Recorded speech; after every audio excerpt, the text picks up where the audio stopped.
Bueno, buenas tardes para todos, para todas. Una vez más estamos transmitiendo en esta oportunidad desde Paraná para la presentación de este libro, El Imperio del Quijote. Bastante esperada esta presentación. Le queremos dar la bienvenida desde la editorial Fundación La Indija, una vez más a Jorge Riani, autor del libro, y a Luz Alcain, quien va a oficiar hoy de presentadora.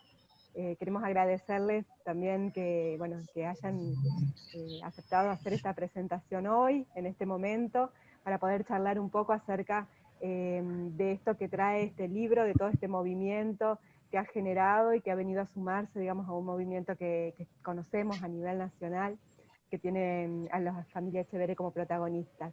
Así que vamos a hacer una breve presentación de cada uno de ustedes.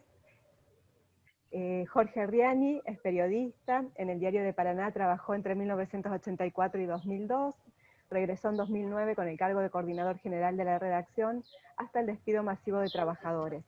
Es corresponsal de La Nación en Entre Ríos y editor de la revista Contexto, que se publica online. Trabajó en decenas de medios de todos los soportes, impresos, radiales, televisivos y en internet.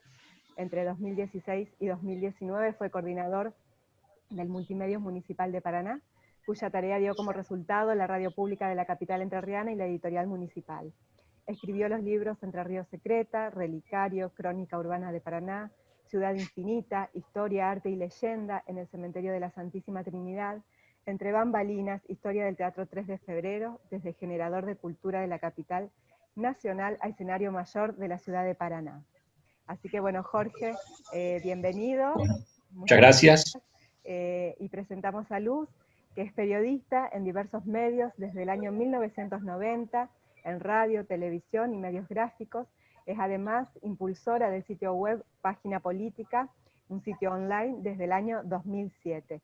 Así que bienvenida también Luz. Y bueno, desde la editorial queremos especialmente agradecer a Jorge por la confianza puesta en nosotros para este tercer libro ya publicado con la editorial de la Fundación La Indija, lo cual nosotros apreciamos enormemente, porque también valoramos el trabajo que incluye cada uno de esos libros, y son libros que han circulado muchísimo no solo por la ciudad, sino por la provincia y también a lo largo del país, en los lugares en los que hemos estado, cuando hemos estado presencialmente. Los libros siempre son reconocidos y solicitados.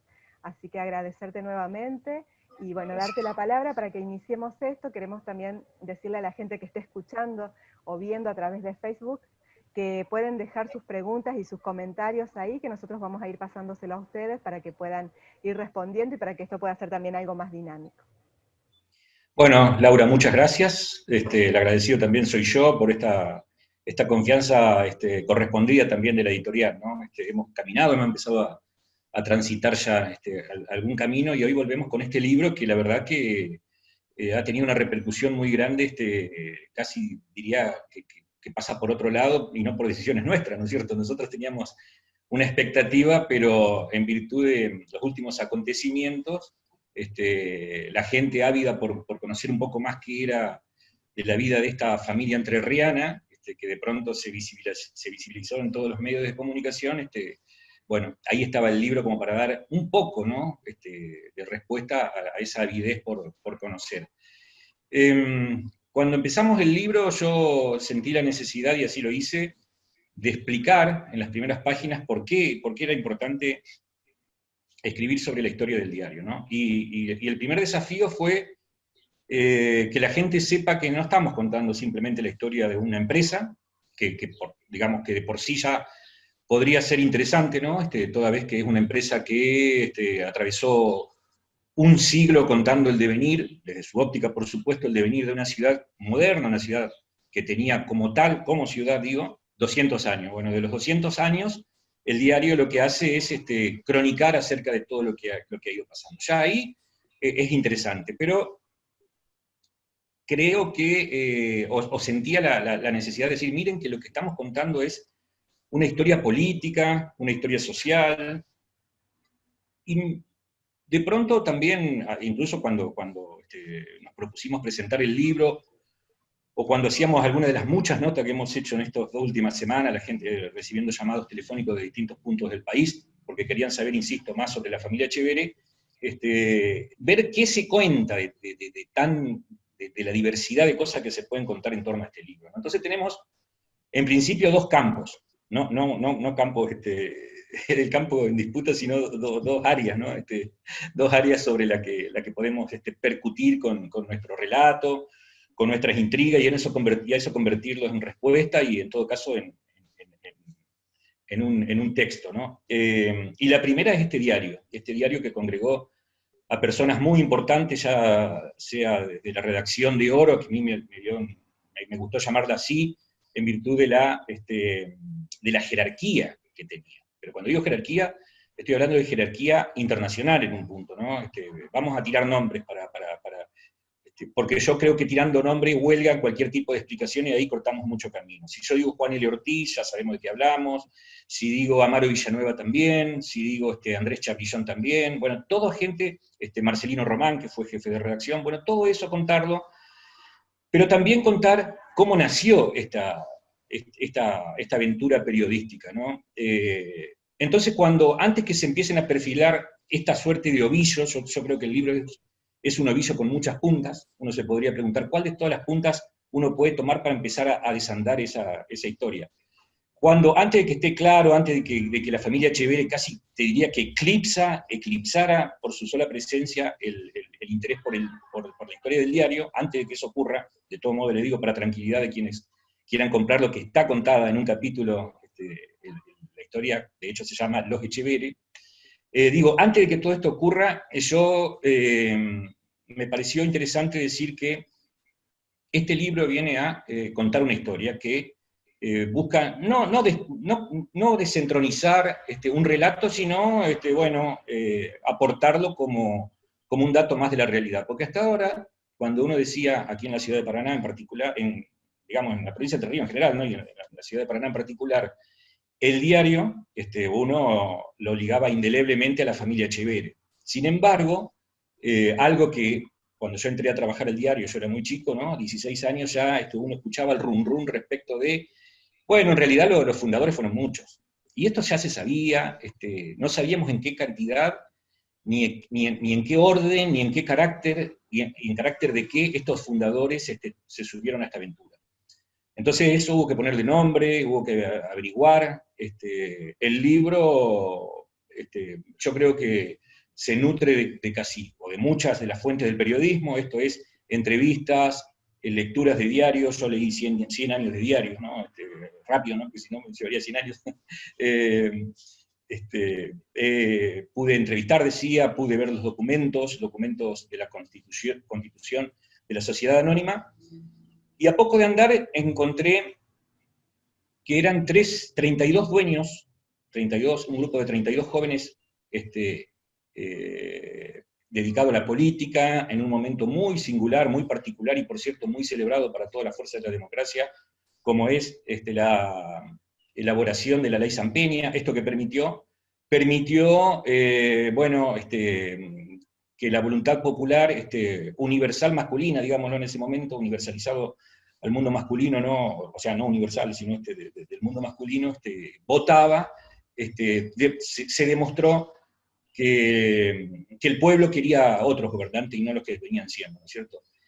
Y para dar respuesta a eso que era la demanda del pueblo, que estaban estos jóvenes empezando a transitar por el camino de la política, estos 32 dueños, en rigor 31 hombres y una mujer.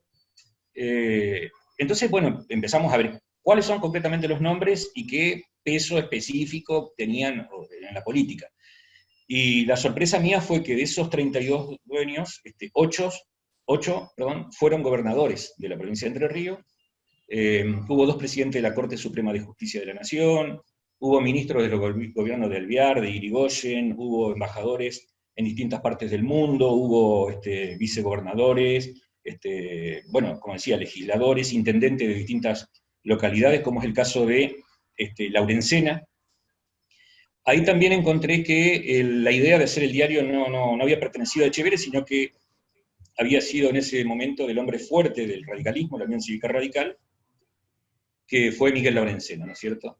Pudimos contar toda la interna que de pronto suscita entre Laurencena y Echeverre, pero insisto que me pareció muy, muy interesante saber que eran 8 los gobernadores, que eran 2 presidentes de la Corte Suprema de Justicia de la Nación, y esto habla un poco del perfil de estos jóvenes, muchos de los cuales eran normalistas, lo que se podía hacer en Paraná, ¿no es cierto?, cuando se dedicaba a transitar el camino del estudio, normalistas, abogados, en fin. Me pareció realmente que ahí estábamos frente a una historia que de pronto se había dejado de contar en la ciudad de Paraná.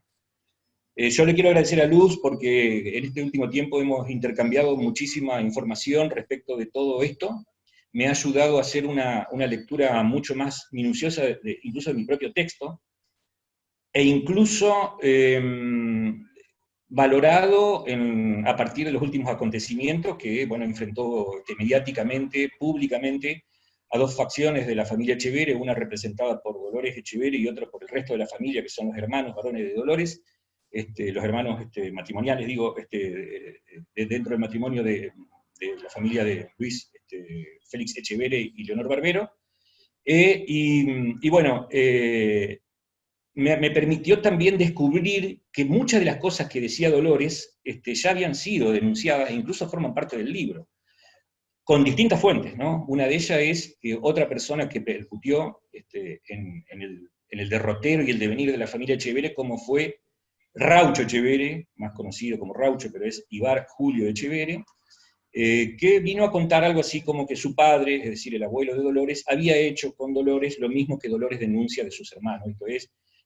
desheredarla y en virtud de la condición de hombre, quedarse con los bienes que le hubiesen correspondido por la ley argentina a todos los hijos e hijas por igual. Bueno, todo esto, y la menciono a Luz porque a mí me pareció increíble aquella vez que yo trabajando los textos, estaban muy verdes, le pregunté a Luz en la redacción del diario, porque compartíamos redacción con Luz, somos uno de los 85 personas despedidas del diario, le preguntaba quién era José G. Alcaín, y me dijo que era su bisabuelo. Y José G. Alcaín fue uno de estos 32 dueños, así que hemos estado en presencia de una desheredada y no sabíamos tampoco, por lo menos desheredada desde el punto de vista de la identidad, digo yo, no digo que...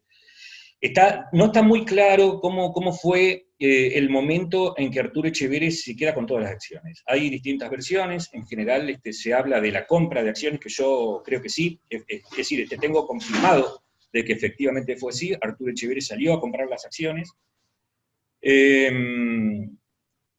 Trabajé una hipótesis de trabajo que era que el dinero inicial de don Arturo Echeverre, así le llamábamos, don Arturo, el doctor Arturo, también le decíamos el doctor, todo eso eran motes a los que nosotros teníamos que acostumbrarlo dentro del léxico de la redacción, ¿no es cierto? El dinero inicial fue de su esposa, también llamada Dolores. Fíjate vos cómo hay como un circuito, ¿no?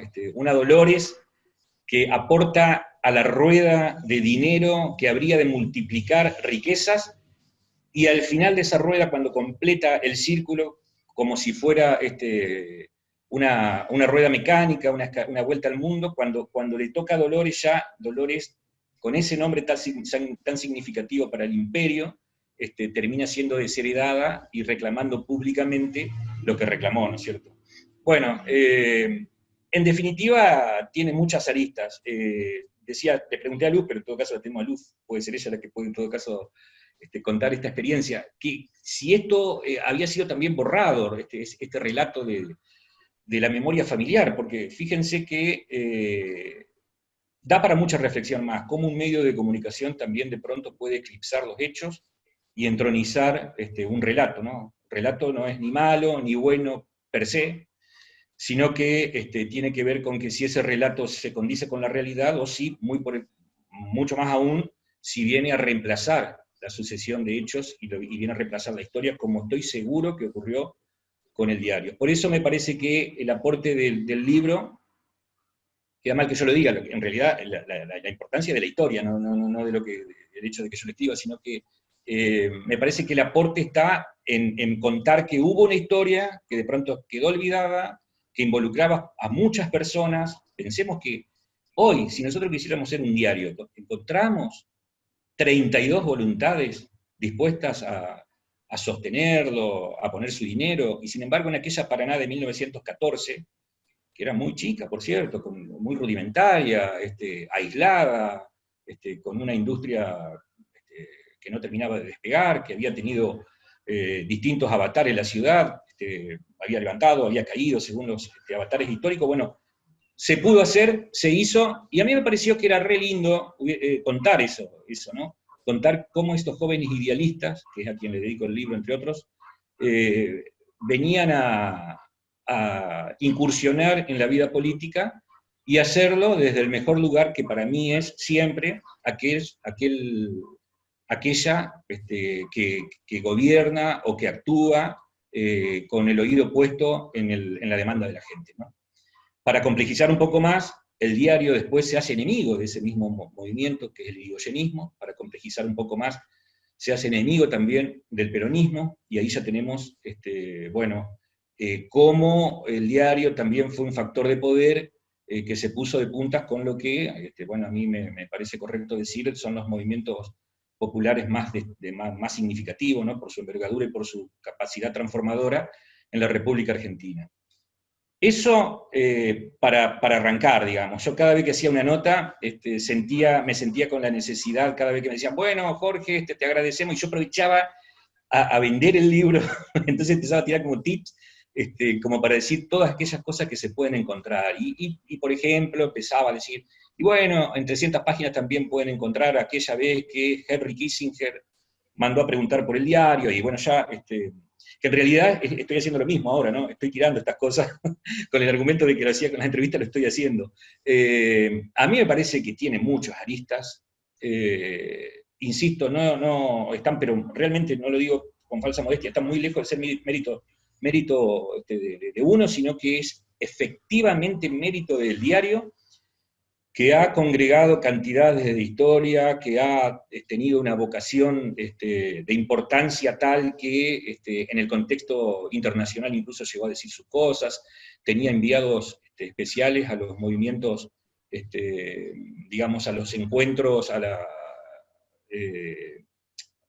guerrilla, podríamos decir, paraguaya, tuvo mucho que ver y fijó posturas respecto de la creación del Estado de Israel, pero también escuchando un poco, en menor medida, pero escuchándolo, a la postura de los países árabes. En la redacción había posturas encontradas, por ejemplo, Arturo Echeverri estaba más recostado para su entusiasmo con la creación del Estado de Israel que Raúl Uranga, que veía con mucha admiración el devenir de los países árabes, fundamentalmente de Egipto, y viajó a Egipto. Bueno, todo eso se volcaba a la literatura, se volcaba a las conferencias en el Ateneo, acá empieza a asomar otra cosa más, y por si fuera poco, la irrupción en la historia colectiva de la familia Echeverri, que, con su claroscuro, habiendo dado un gobernador allá por el 31 y el 35, que fue Luis Lorenzo Echeverri, con una política directamente centrada en el desarrollo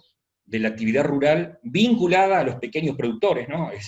Con una herramienta como el Banco de Entre Ríos, que yo diría que es casi la antítesis de lo que hoy representa este bisnieto que hoy protagoniza las noticias y que fue ministro de Agroindustria, ¿no? que representa el capital concentrado, que representa una forma de producción muy lejana a la que propuso su bisabuelo, el gobernador Echeverri, a partir de la política de su ministro Bernardino.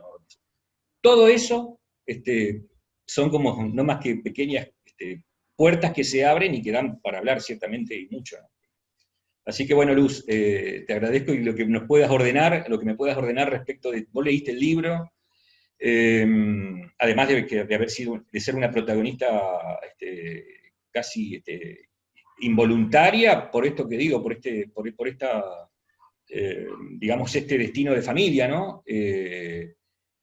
Y creo que podés ayudar ya no como descendiente de Alcaín, sino como periodista, licenciado en comunicación, intelectual de los medios de comunicación, ayudarnos y contarnos, en todo caso, con lo cual te dejo la palabra, qué podemos encontrar en estas páginas, ¿no? Y dispuesto a responder lo que sea. Bueno, gracias Jorge, gracias a Laura.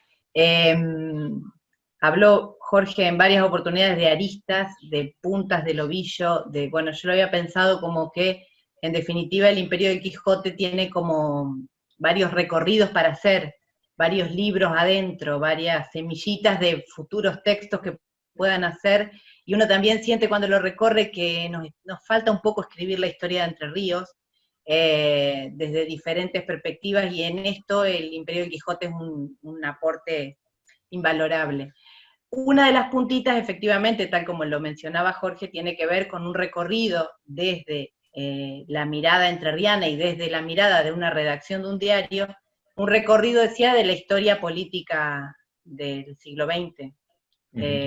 Porque desde aquella Argentina que se abría la democracia con la ley Sáenz Peña, con toda la riqueza que suponía, pasando por el peronismo y sus contiendas feroces con la prensa, que el diario tiene como protagonista principal, como medio expropiado, la reapertura democrática y cómo se la vivió desde la redacción de un diario. Me parece que esa política, esa historia política contada desde la vivencia de un medio de comunicación y el más importante de la provincia a lo largo de un siglo, me parece un recorrido importante. El devenir de la política entrerriana desde esa perspectiva particular que es la redacción de un diario y el diario más importante de la provincia a lo largo de un siglo.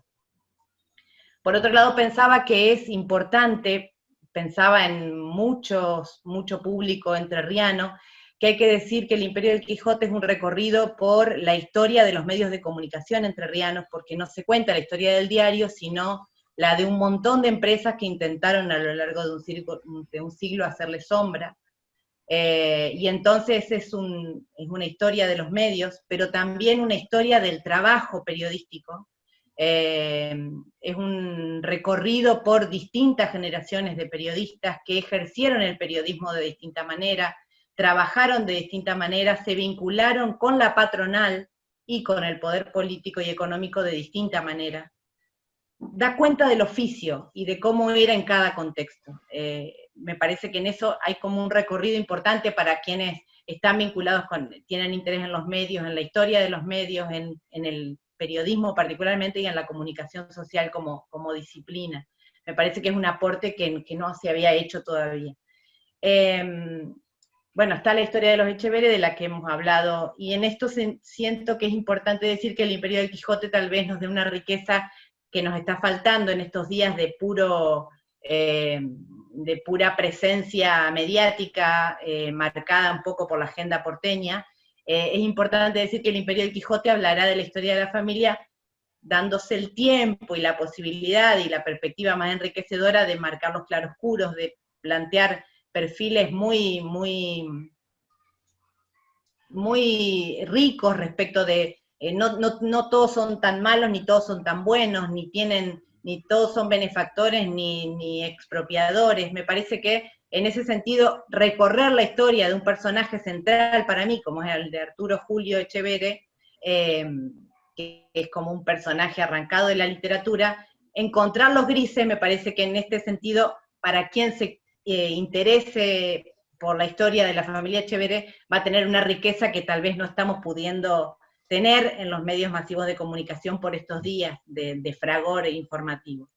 Hay también un libro aparte que me parece que es la historia del Ateneo Luis L. Echeverri en Buenos Aires 33, donde si pasás por ahí vas a ver un banco, ya no un Ateneo que fue un faro de la cultura de Entre Ríos y también nacional. Me parece que el trabajo del Imperio del Quijote hace un aporte muy importante en ese tema y me parece que es una puerta para seguir investigando.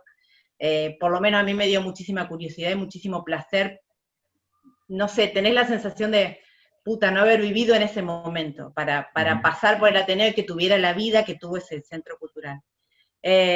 Y por otro lado, me parece también importante, que es la primera vez que se cuenta claramente en un libro, el modo en que muy rápidamente una historia de un siglo se pudo destrozar en muy poco tiempo, como es la historia del diario como medio de comunicación, muy rápidamente destronado del lugar que en definitiva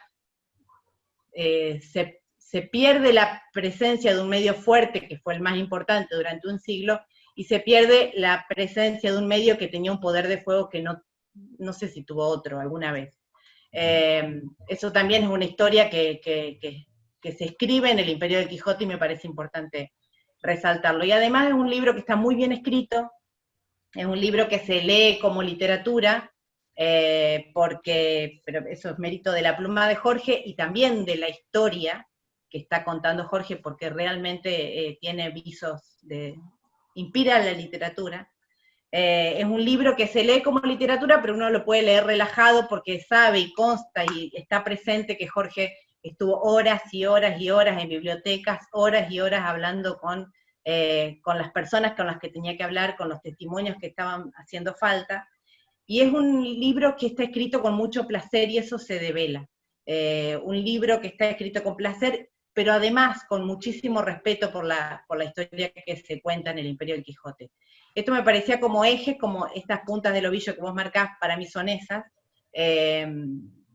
5 como ejes con los que entrarle al libro y seguir para adelante. Hay algunas preguntas que podríamos formular para plantear alguna como disparadora, y me parece en principio sí, plantearte por qué pensaste en el Imperio del Quijote, por qué elegiste esa palabra para el título, y cómo se construyó, brevemente, cómo se construyó ese imperio. Bueno, vos hay que buscar un título siempre, uno nunca sabe de dónde salen. A veces son inspiraciones que no tienen, uno mismo se saltea cómo llegó al nombre, y de pronto, tac, tenés una revelación y este es el título.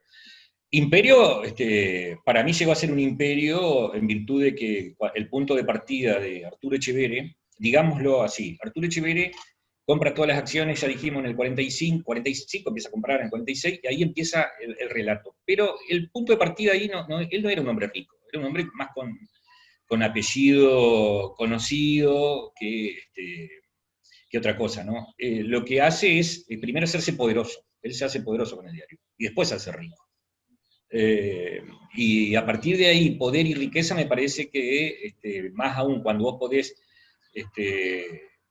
perfilar destinos de políticas públicas, cuando lo que vos decís, sabés que va a tener un resultado que podemos, digamos, resumirlo en cúmplase, ¿no? Si el diario lo decía, nosotros mismos conocimos una época del diario que era muy fuerte. Nosotros publicábamos, en la página de los barrios, está rota la vereda de tal lado, y era chistoso ver al otro día, a las 10 de la mañana, a 9 de la mañana, cómo estaban arreglándolo. Esto fue así durante muchos años, y mientras nosotros, como cronistas sencillos, al inicio éramos felices con esas cosas, seguramente los dueños habrán sido felices con lograr otros cometidos un poquito más relevantes que arreglar una vereda. Entonces yo creo que fue un imperio. Y del Quijote, porque la palabra, digamos, Quijote, yo no sé a quién se le habrá ocurrido, pero siempre se echó mano para inspirar un concepto que está formado, o cuyos ingredientes podrían ser un poco de locura, ¿no? Como diciendo, nosotros estamos un poco locos al hacer un diario, un poco de locura, mucho de idealismo, mucho de pelear contra molino de vientos. Entonces, la palabra Quijote estuvo tempranamente expresada en las páginas.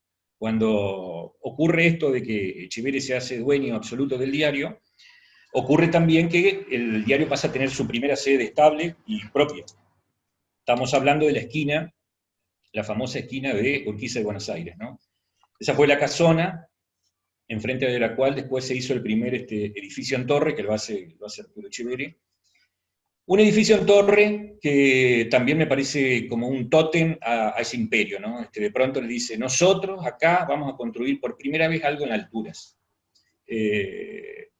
Hablaba, para todos los logros del diario había literatura, todos lo escribían con un tono épico. Entonces, por ejemplo, cuando se anunciaron la construcción de la torre, y se anunciaron la construcción de otras torres que no se hicieron, se echaba mano a Le Corbusier, por ejemplo, y había como un alarde de conocimiento, y de venir a transformar la realidad de una ciudad que no terminaba de desperezarse. Pero esta gente ya estaba pensando, ¿no?, en generar un imperio, y bueno, decía yo que En esa primera casona de Urquiza de Buenos Aires, Arturo Echeverría hace hacer un vitró, que es hermoso y existe hasta el día de hoy, que muestra, es el de la tapa del diario, del libro, perdón, que está hecho, digamos, por un... Como todo tiene aristas, ese vitró hay que decir que está hecho por un artista vasco perseguido por la dictadura de Franco, ¿no? Y que cuando llegó acá es recibido, recepcionado por Arturo Julio Echeverri, un hombre que para hacer un perfil completo no deberíamos omitir que digamos, se constituyó en esta ciudad como una suerte también de mecenas del arte. Era un hombre que pagaba arte, compraba mucho arte, acopiaba, le gustaba rodearse de pintores fundamentalmente, pero también de escritores, que puso todas sus máquinas a disposición de libros, como por ejemplo la edición de los libros de Guillermo Sarabí, que fue secretario de redacción, o los libros del Piojo Zaragoza, en fin. Ahí aparece el Quijote expresado, pero, digamos, uno cuando echa mano a esos textos dice que no tiene más que aplaudir, decir, bueno, vamos a la figura cervantina, para expresar una sucesión de ideales todos altruistas. El punto es que es cuando en 1970, cuando ocurre todo el episodio con Pedro Eugenio Aramburu, el dictador, el encarnizado dictador, fusilador que hizo el golpe del 55, Arturo Echeverri digamos, se ilusiona con la irrupción de Aramburu, quizás inspirado en su profundo antiperonismo de entonces, pero guarda que todo es mucho más complejo, porque después va a haber una vuelta de rosca donde Arturo Echeverri clausura su antiperonismo, pero tendríamos que avanzar 30 años más para llegar a ese momento. Mientras tanto, él suma su nombre, Arturo Echeverri, como candidato integrante de la fórmula de UDELPA, ¿no? Que digamos, llevaba como candidato a presidente al golpista Aramburu, y como candidato a vicepresidente, entre otros, porque era una lista de colectoras, había distintos candidatos a vicepresidente, pero uno de ellos era Arturo Echeverri. Quedaron cuarto en aquella elección que ganó Arturo Humberto Ilia, un Arturo Humberto Ilia que uno presupone que representaba más los intereses políticos de Arturo Echeverri, que tenía buena relación con el diario, que llevaba como compañero de fórmula a otro entrerriano, que era también amigo de Echeverri, y que le llevó las urnas para que vote en una interna radical ese perete. Le llevó la urna a Arturo Echeverri cuando estuvo detenido en el calabozo, no en el calabozo, sino en la unidad penal número 1 de aquí de Paraná, durante el peronismo, en esta guerra también encarnizada que existía entre el peronismo y el diario, ¿no es cierto? Pero bueno, ahí cuando, volviendo al tema porque me voy por las ramas, tienen tantas aristas, me voy por las ramas, volviendo al tema de Aramburu, cuando ocurre el secuestro de Aramburu por parte de Montoneros, y luego lo que han dado a llamar, el mismo grupo dio a llamar el juicio revolucionario, nomenclatura, pónganle la que quiera. Lo cierto es que podemos hablar de la muerte de Aramburu. Ahí Arturo Echeverri se siente profundamente conmovido y lo compara a Aramburu con un Quijote. Yo creo que, malversando una figura que venía bien expresada en la historia del diario, me parece que hay una, digamos, insisto, una malversación de una figura, y la termina opacando. Entonces lo dice que fue un Quijote. Y al otro día de estos sucesos del 70 aparece el Quijote de Pablo Picasso junto al logotipo, es decir, formando un isotipo con el logotipo del diario, que es el que conocemos hasta el día de hoy. Hace bastante que no sale el diario, y no sé si sigue saliendo, pero en el último tiempo no salía con la figura del Quijote, pero es penoso saber que hay como, o que podría haber, por lo menos yo lo planteé como una hipótesis, ¿quién podría saberlo? ¿No? Habría que meterse en el pensamiento de una persona que ya no está para saber si ahí hay un sincrético homenaje a Aramburu. Nosotros lo planteamos, señalamos las coincidencias, decimos qué dijo Arturo Echeverri con la muerte de Aramburu, que lo comparó con un Quijote, y que el Quijote empezó a aparecer en la marca al día siguiente, ¿no es cierto? Así que ahí tenemos ya el imperio del Quijote. Otra pregunta. Sí. En función de lo que está pasando por estos días, ¿por qué pensás que cautivó tanto a la prensa nacional y a sus lectores el conflicto Echeverre?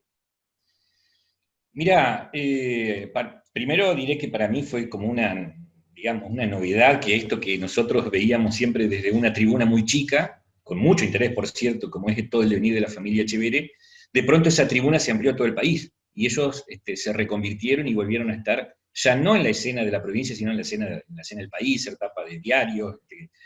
Hemos hablado muchísimo de lo Echeverre para todos los medios, para los que trabajamos y para los que no trabajamos. Eh, lamentablemente me parece que eso viene a expresar en cada uno de los sectores algo que los argentinos estamos viviendo, en mi caso de forma, digamos, muy azorado, yo estoy, digamos, muy impactado y conmovido, que es la famosa grieta, llamémosle el enfrentamiento, esta cosa, podríamos decir, binaria y a la vez irreconciliable, ¿no? De pronto medio país se sintió, medio país, cuarto país, una parte, una porción del país, no sé cuánto, se sintió identificada con Dolores y otra con Luis Miguel Echeverre, una Dolores que hablaba de que llegó a poner la expresión reforma agraria, que se juntó con Juan Grabois, y otro sector de los Echeverre que representan la antítesis política e ideológica de eso. Entonces eran dos actores dentro de una misma familia que venían a representar una contienda, una batalla, que sabe de dos sectores irreconciliables y que lamentablemente todo indica que van a ser cada vez más irreconciliables, ¿no? Y esto es esa grieta que no es exclusividad argentina, sino que existe en muchos otros países, ¿no? Por eso vemos cómo puede, qué sé yo, ascender políticamente un Bolsonaro en detrimento de medio Brasil. Lamentablemente responde a eso. Creo que la familia Echeverre, dentro de su seno, encontró a los representantes ideales para, valga la redundancia, representar uno y otro de los sectores. Me interesaba no dejar de pasar este contexto para que hablaras un poquito, está en el libro, pero quería que hagas alguna referencia en este contexto, de lo que fue la reapertura democrática, la idea del rol de la prensa en ese contexto en Entre Ríos, y el lugar que en ese marco tuvo Guillermo Alfieri, incorporado a la redacción. Bueno, Guillermo Alfieri, me parece que a mí me ha gustado presentarlo como el refundador del periodismo. Estoy seguro que mucha gente contemporánea de él que ejerció el periodismo en esa época quizás se moleste. Y esto no va en detrimento de los otros periodistas, sino que es un sentido de oportunidad histórica. Alfieri viene, habiendo salido de la cárcel, a la que lo encerraron, donde lo encerraron los dictadores de la última y sangrienta dictadura cívico-militar, con un perfil alto, con una forma muy segura de ser, una forma hasta muy distinta de hablar, era un periodista porteñado, que le devuelve al diario la iniciativa periodística. Un diario que por imperio de la censura, de la autocensura, de los tiempos, digamos, de los años de sangre, plomo y asesinatos, se autosilenció. Ahí Echeverre siempre se contó la historia, la anécdota de que no permitió que un censor del gobierno militar o de la intervención militar llegue al diario, y eso debe ser verdad, porque él tenía esas cosas, y en todo caso sabía cuál era, digamos, hasta dónde podía llegar a hacerlo, por eso el diario tiene como un silenciamiento, ¿no es cierto? Cuando viene la democracia, como muchas otras cosas en el país, empiezan a reflorecer, digamos, situaciones y cosas que habían sido olvidadas, ¿no? En la ciudad de Paraná, por ejemplo, las comisiones vecinales. De pronto florecen las comisiones vecinales, tenemos 300 comisiones vecinales. Del mismo modo en que se hizo eso, empezaron a aparecer artistas, empezaron a aparecer los centros culturales. Unos años después hemos conocido a la Endija, a propósito que estamos en esta sala. Todo eso Alfieri le imprimió un correlato periodístico, que también tiene que ver, Luz, Laura, ustedes que son fruto de esas aulas, también tiene que ver con la modernización de la carrera de comunicación social, ¿no? Es decir, de pronto hubo que redefinir todo, hubo que redefinir actitudes, y me parece que Alfieri estuvo muy a la altura de eso, muy a la altura de eso. Era una persona que se había ganado la confianza de Luis Echeverre, porque hay una coincidencia histórica, que cuando llega Alfieri, empieza a ascender dentro de digamos, del núcleo del diario, el padre de Lores, que es Saurí Echeverre, Luis Félix Echeverre, y por el carácter que tenía Guillermo, pudo hacer lo que quizás nunca nadie más, ninguno pudo hacer, que es plantarse frente a Arturo Echeverre y en todo caso tener políticas consensuadas con quien tenía su misma edad, que era Saurí. Eran como dos jóvenes que de pronto venían a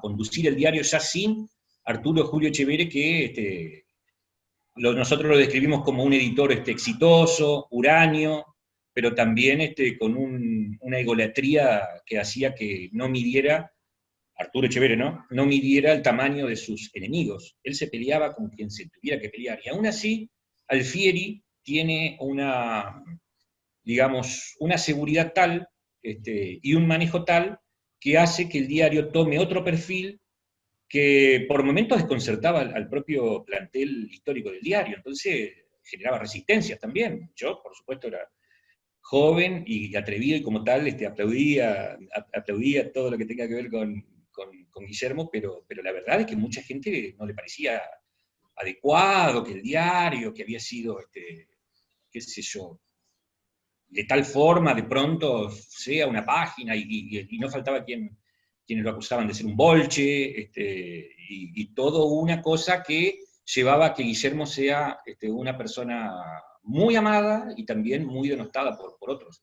Pero que uno no puede soslayar que no pasaba inadvertido, y que tenía mucho oficio, que le imprimió, ustedes lo saben bien, el rigor del oficio, el rigor al oficio, el rigor del dato. Bueno, todo el mundo sabe que Fieri era como un enfermo del rigor, ¿no? Y que machacaba siempre entre sus alumnos eso, y entre quien éramos su compañero. Y esto me parece, quien éramos su compañero, decirlo ya me da un poco de vergüenza, porque yo era un gurí ahí, pichón, que lo único que hacía era mirar embobado y tratando de aprender algo que Guillermo iba enseñando mientras caminaba. Es decir, se desprendía aprendizaje a su solo paso. Así que es un personaje central, ¿no? Un personaje verdaderamente importante, incluso en la política. Llegó a ser el periodista más importante el periodista político más importante de la provincia, con el advenimiento de la democracia. Chicos, les comento, ahí les leo algunos comentarios que vienen llegando a través de Facebook. Bueno, muchos saludos para los dos, tanto para Jorge, para Luz. Muchas felicitaciones también, Jorge, por el libro. Y tenemos, por ejemplo, Ramiro Pereira, que dice que faltaría una segunda parte del libro donde se profundice sobre los últimos 15 años del diario. Después, Aixa Boykens nos dice: hola Luz, Jorge y Laura, felicitaciones por el libro. Coincido con Luz en que el libro es un aporte fundamental para la historia del periodismo de Entre Ríos, pero también a una manera de hacer periodismo en distintas épocas. Mario Gluck dice: muy interesante, me acaba de llegar el libro por correo, gracias a la editorial, y me interesó aún más después de esta charla. Dice, y el tema no es solo entrerriano. Horacio Alberto Gaitán dice: esto es también la historia de Paraná en el siglo XX.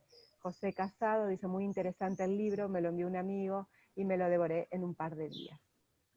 Bueno, coincidencia en esto, de que no está marcando solamente, digamos, una historia provincial, sino también que excede los límites de Entre Ríos.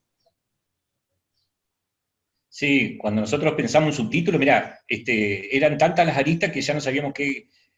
Lo sometimos, Luz participó del jurado ahí, qué subtítulo le poníamos. Laura decía, bueno, el subtítulo tiene un límite, no podés ni con dos subtítulos ni tan largo.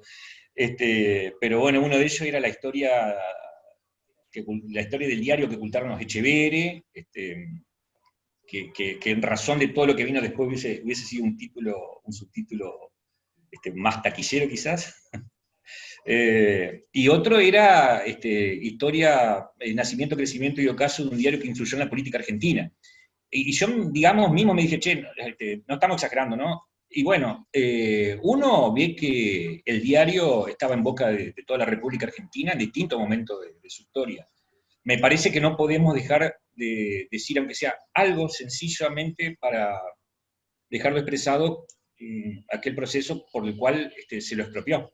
Al diario se lo expropió, y esto fue un debate, generó un debate en la prensa y en los movimientos políticos de toda la Argentina, e incluso más allá de los organismos internacionales que trataron el caso del diario. Y para colmo, con un expropiador, que era lisa y llanamente un nazi, que era el interventor de 1943, Carlos María Zavalla, que se caracterizaba por política verdaderamente nazi, ¿no? Disparatadas, atropelladoras.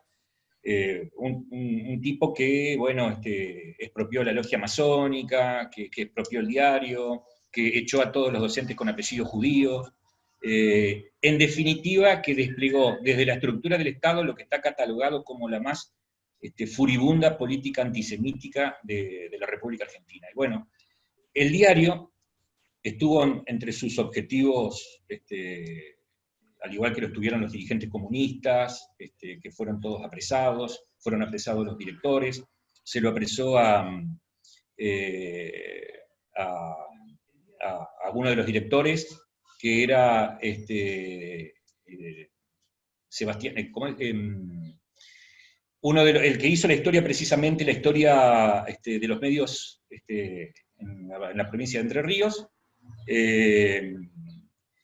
Pero no solo él, sino también pasaron por el calabozo, pasó Arturo Echeverre, pasó Raúl Uranga, y después Aníbal Vázquez, me estaba confundiendo, que le tocó ser director cuando el diario fue expropiado. Bueno, me parece que cuando todas estas cosas ocurrían, el diario inexorablemente era objeto y sujeto de noticias a nivel nacional. La Nación hablaba del diario, la prensa hablaba del diario, todos los medios expresaban o su solidaridad o lo que tuvieran que expresar para con los directores y los periodistas del diario en ese momento, ¿no? Me quedó una... Respecto del personaje de Arturo J. Echeverre, comentamos hace unos días esta expresión tan extraña que define un poco al personaje de su convocatoria al duelo a Uranga, a través de la prensa, a través de una publicación en la que dice padecer de odium plebis, sí. El pueblo me odia. Sí, sí, sí. ¿Qué te dice? ¿No es un libro aparte, Arturo J. Echeverre? Totalmente, es un personaje. Pero además algo, ¿qué pasa? Hago política, periodismo político desde hace mucho tiempo. Sí. Siempre que aparece un Echeverre como opción se dice, pero vos sabés que no lo quiere la gente. ¿Qué es un karma? ¿Qué les pasa? Mirá, con respecto a, digamos, a lo que significó ese episodio, me parece que habla de una provincia que no estaba simplemente cómoda con la siesta entrerriana. Me parece que cada tanto después de la siesta pasaban cosas, o antes de la siesta, ¿no? Se ponía más emotivo. Claro, que Arturo Echeverre, con el poder que tenía, con la incidencia pública y social que tenía, desafíe por su propio diario a un duelo al gobernador, que había sido dueño también de ese diario, que había sido tan dueño como él, que había sido tan director como él, y que estaba gobernando la provincia, como es Raúl Uranga, me parece que habla de que una provincia, digamos, que se venía siempre con una sorpresa, ¿no? Hoy si pasara algo así, primero no sé si pasa, segundo, no sé si tendría la repercusión que pudo haber tenido en esa Paraná de la década del 50, ¿no? A mí, cuando yo, digamos, llegué a esa frase que vos expresaste, escrita en latín, que la repetís, Luz, ¿cómo es? Odium plebis. Odium plebis. Odium plebis, padezco de odium plebis. Exactamente, que Arturo Echeverri diga eso, que es lo que está diciendo, es por si alguien le quedara duda, él la explica, dice, a mí el pueblo me odia, dijo. A mí el pueblo me odia, y a usted no. Y se jacta de eso. Por lo pronto lo dice y no le erra. Por lo pronto se ciñe a la realidad. A mí eso me reveló, primero me dio mucha alegría que la percepción que yo tenía del personaje. Yo decía, pero Uranga caía siempre bien parado. Resulta que todo el mundo amaba a Uranga. Resulta que en el club era el número uno, el fantástico, que el que hizo el túnel, que todo Uranga era, ¿viste? La tenía más fácil Uranga, era el genio.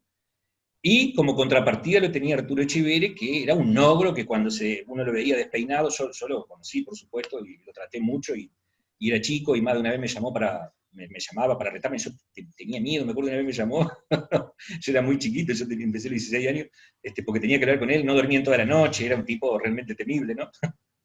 De pronto que él se presente como el ogro a la ciudad, y aún así desafiarlo, me parece que era interesante. En una pieza que vos la leíste, Luz, cargada de comentarios históricos, referencias y lo que podríamos decir intertextos de leyenda, de la literatura, de esto, de aquello, y termina llamándolo a un duelo, ¿no es cierto? A mí me parece que es otro libro, otra novela, esa relación Arturo Echeverri, Raúl Uranga. En principio son los dos jóvenes brillantes de la segunda generación de los pioneros. No hubo otro. Después una tercera. Con ello se agota la segunda, ¿no? Un Uranga que, bueno, se lucía como orador en el Congreso de la Nación. No queda claro por cuál fue el motivo. Hay distintos argumentos, hay distintos motivos. Expresado acerca de que por qué se enoja Arturo Echeverri de tal forma con Raúl Uranga, que tenía una relación amor-odio entre ellos. Eran dos tipos que no pasaban inadvertidos.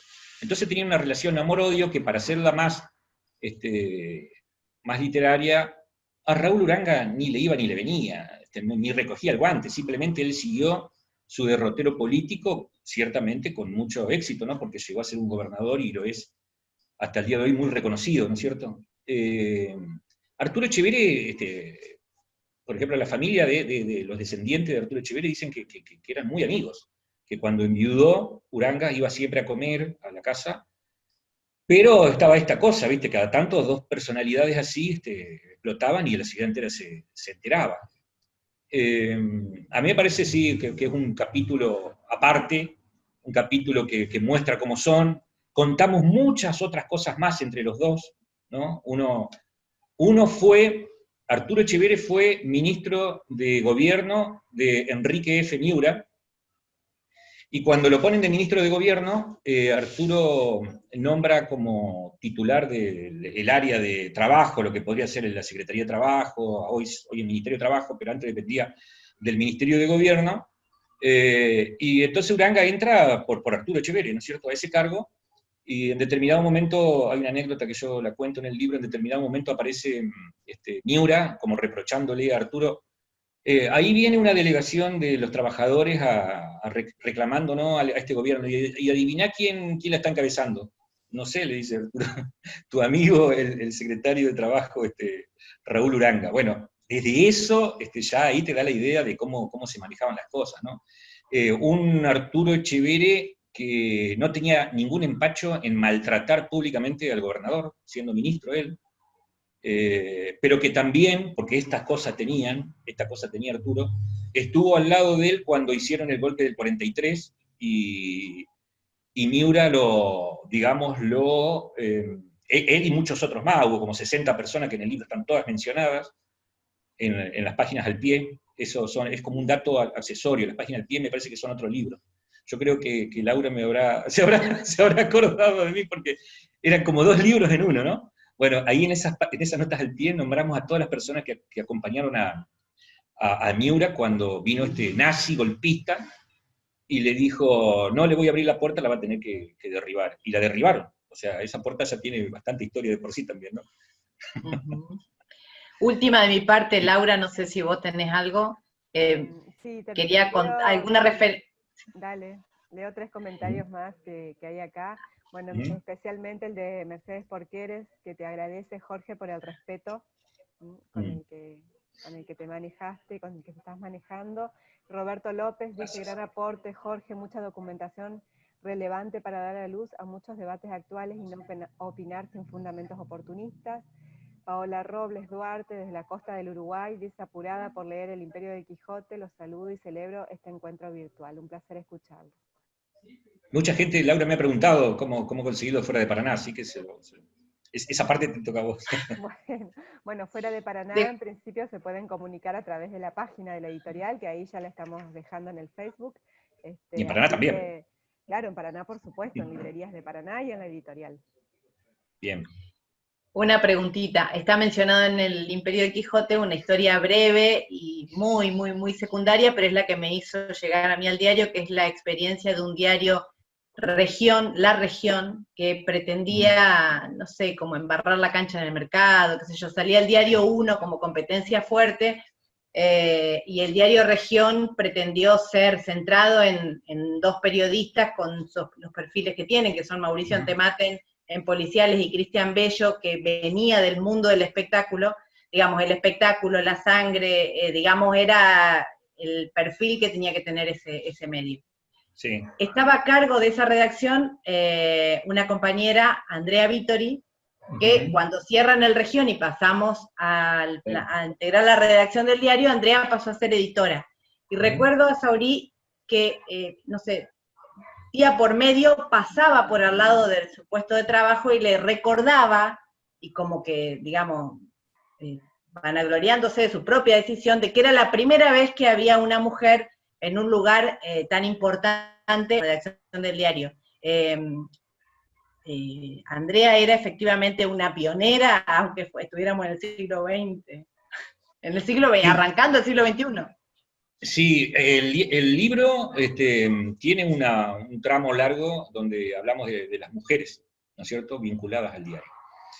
Es verdad lo que decía Saurí, en ese momento yo estaba en el diario, era jefe era coordinador de redacción y Andrea era una de las editoras, efectivamente.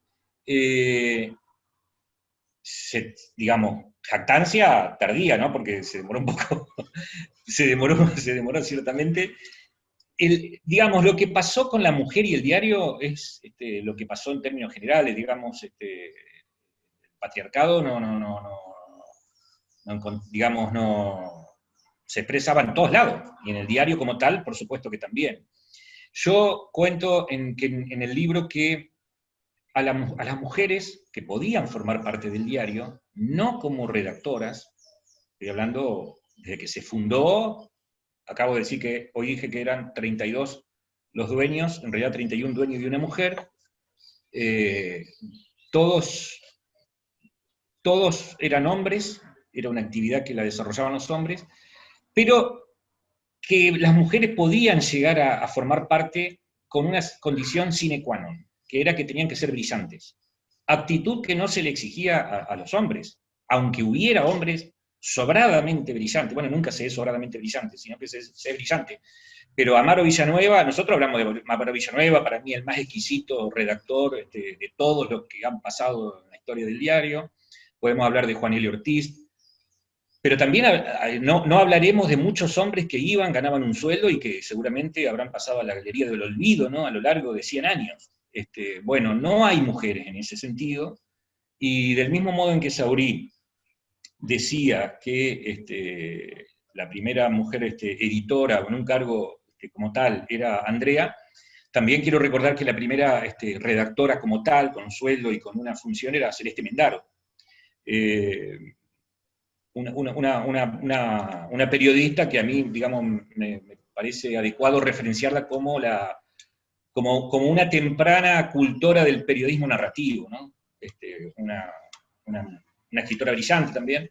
Y después sí se abre la puerta para muchas otras más redactoras, donde apareces vos, Luz, y aparecen muchas otras redactoras, en principio de la mano de, aunque ya había antecedentes dentro del diario, de la mano del diario Región, un diario que estaba llamado a ser la segunda marca del diario para competir con, digamos, un estilo mucho más popular, con el diario en ese momento era el Hora Cero, el Uno, exactamente. Digamos, hay toda una continuidad, ¿no es cierto? Hora Cero, después cambia de mano y pasa a ser Nueva Hora, y después el Uno, Diario Uno, compra todo eso.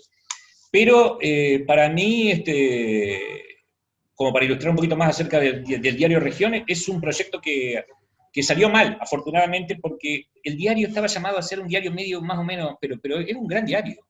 Era un diario que estaba buenísimo, que al final terminó compitiendo con el diario, y que cuando cerraron permitió la incorporación de todos ustedes y todas ustedes, que le dio como un marco de aire fresco muy, muy grande al diario, ¿no es cierto?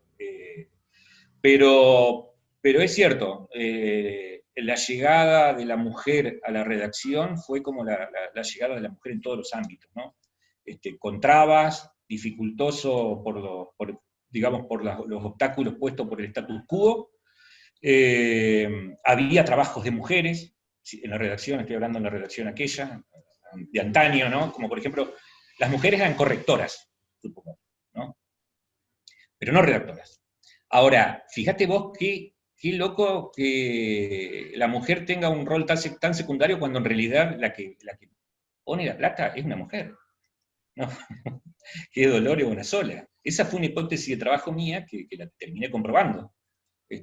Comprobando con un escrito de Arturo Echeverre que hizo cuando murió su esposa, y con las declaraciones que me hizo Raucho Echeverre aquella vez que lo entrevisté hace como 5 años, más o menos, donde estaba viviendo sus últimos años en la República Oriental del Uruguay. Así que, bueno, hoy creo que eso no está en discusión, digamos, pero fue todo un proceso muy lento, y por otro lado muy fructífero y muy beneficioso, ¿no es cierto? Jorge, hay una pregunta acá que tiene que ¿Sí? ver con eso del Quijote que hablabas hoy, que dicen, preguntan ¿cuándo se incorpora el Quijote como logo en el diario y cuál es el origen? ¿Podrás brevemente comentar eso, por favor?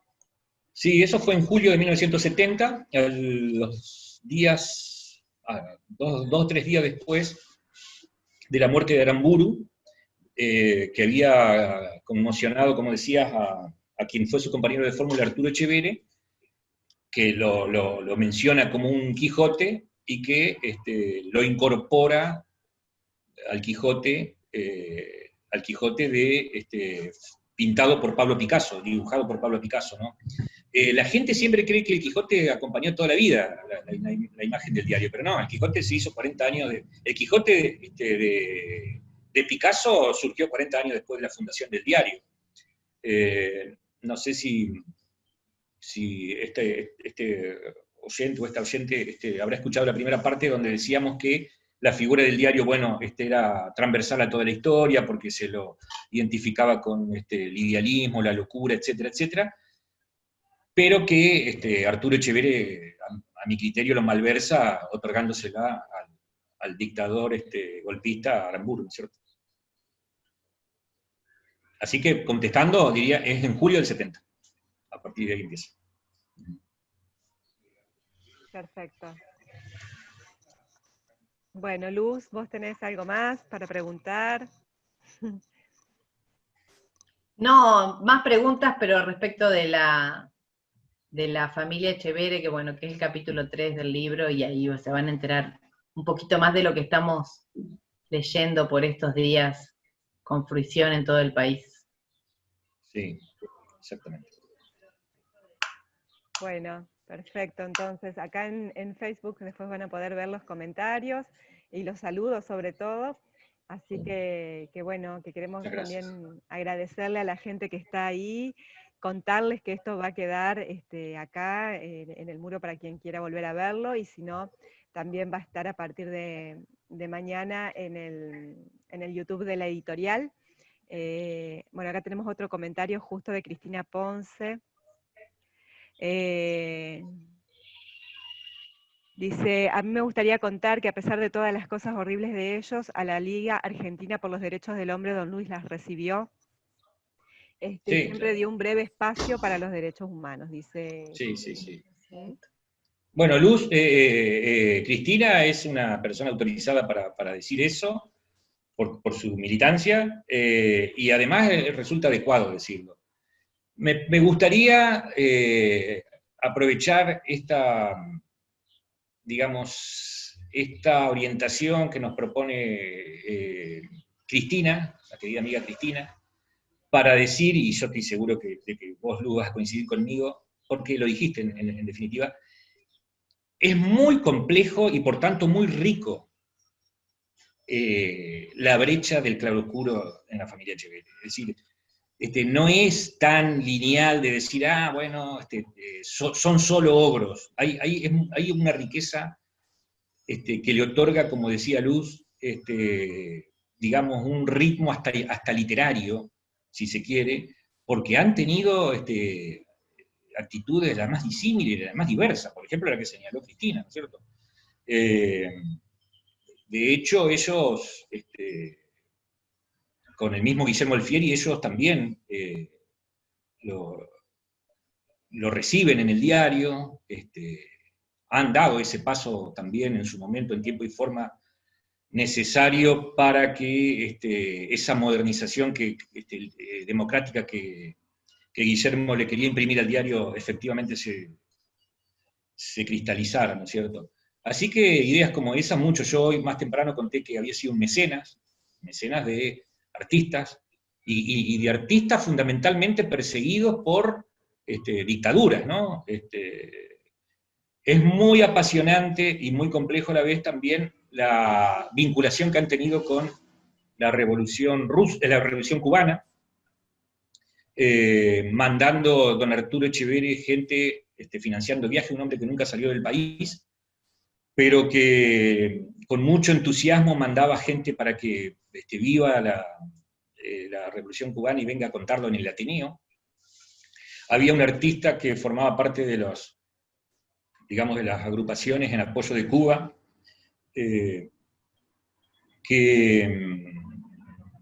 bueno, que era muy cercano a Arturo Echeverri, había circos, por ejemplo, que llevaban la palabra de la Revolución Cubana por todo el país, y que llegaban al diario y eran recibidos por el diario. Le dieron una excelente acogida a Atahualpa Yupanqui cuando estuvo viviendo en la provincia de Entre Ríos por un año, por alguna cuestión de persecución que había sufrido. Es decir, tienen una riqueza, como digo, política muy vasta, ¿no es cierto? Muy vasta, con claroscuros. Por ahí los oscuros quedan más claros ahora, quizás, no lo sé. Eso ya es una opinión. Bueno, acá Armando también comenta que dice que cuando fue adolescente Arturo acordó, dice con él, una pequeña columna semanal de lo que él quisiera y que nunca lo había censurado. En la década del Exactamente. 70, dice él. Seguramente de cine, habrá habido cine ahí, porque era en esa Paraná, todo lo que tenía que ver con vanguardias artísticas pasaban por el diario y pasaba por el Ateneo, ¿no? Un Ateneo que se animó a debatir el divorcio vincular en la década del 50, por ejemplo, ¿no? Donde hablaron, y acá doy una vuelta de rosca, en determinado momento Arturo Echeverri baja sus banderas antiperonistas y entiende, que eso me parece que también le da una dimensión bastante compleja y rica al personaje, entiende que el peronismo es una realidad insoslayable, más allá de que él no le haya gustado, y el peronismo empieza a tener espacio en el diario, ¿no? Uno recuerda que fue también una especie de editor, ya en el último tiempo, Rubén Sarmiento, un militante peronista, ya de la época del último tiempo, del advenimiento de la democracia, que me parece que también está significando algo que haya sido él, ¿no es cierto? Y bueno, y en el Ateneo habló Ítalo Argentino Luder, habló Maya, cuando en realidad el Ateneo había sido creado como instrumento en contra del peronismo, ¿no? Pero bueno, en determinado momento eso se termina. Cuando cumplen 70 años, habla Dardo Pablo Blanc en el acto que se realizó, donde estaba el vicepresidente de la Nación, Víctor Martínez. Así que bueno, el diario pasó a ser un medio transversal que fijaba la atención en todos los movimientos. Bueno, la verdad que da para seguir charlando, llevamos ya 1 hora y cuarto de esta presentación, así que me parece que por ahí podemos ir redondeando. No sé, Luz, si vos querés cerrar, o vos, Jorge. Nosotros desde nuestro lugar volver a agradecerles profundamente por este momento y por esta charla, y sobre todo también a la gente que está escuchando y acompañando con muchos comentarios. Seguramente a muchos y muchas les trae, bueno, recuerdos de distintas experiencias, así que da para seguir hablando sobre esto. Bueno, les dejo la palabra como para despedirnos. Bueno, yo no, simplemente lo que queda para decir se puede leer.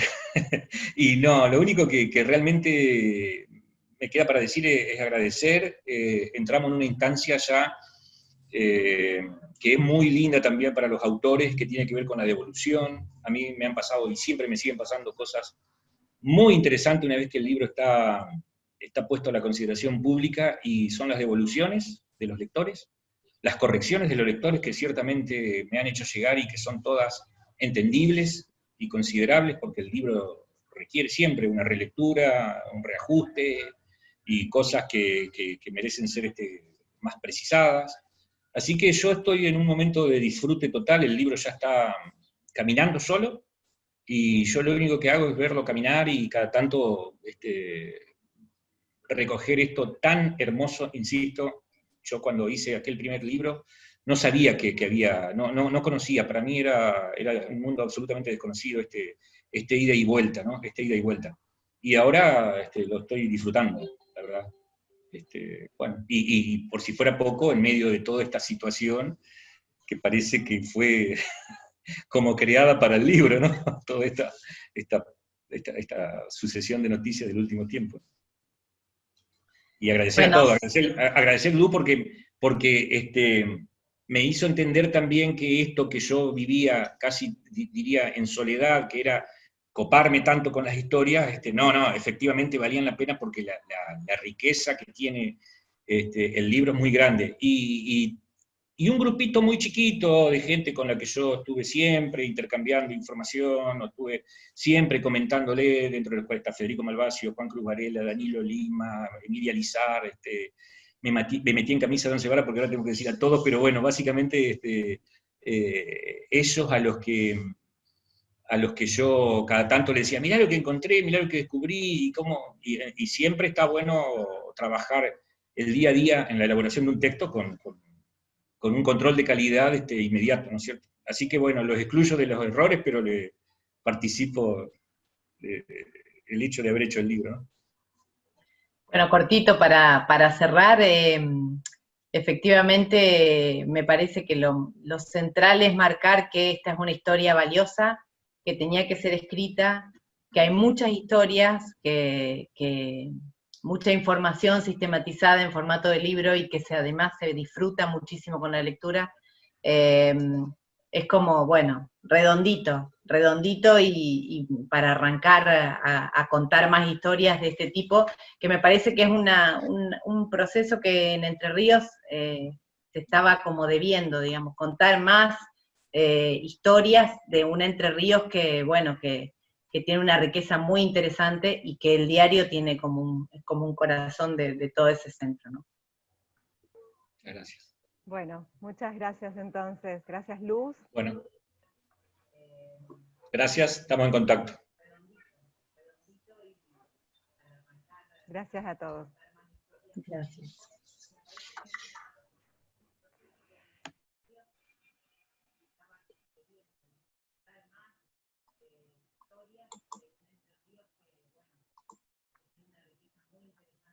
Bueno, ahora ya estamos fuera del vivo, ¿eh? Ya se fue Luz.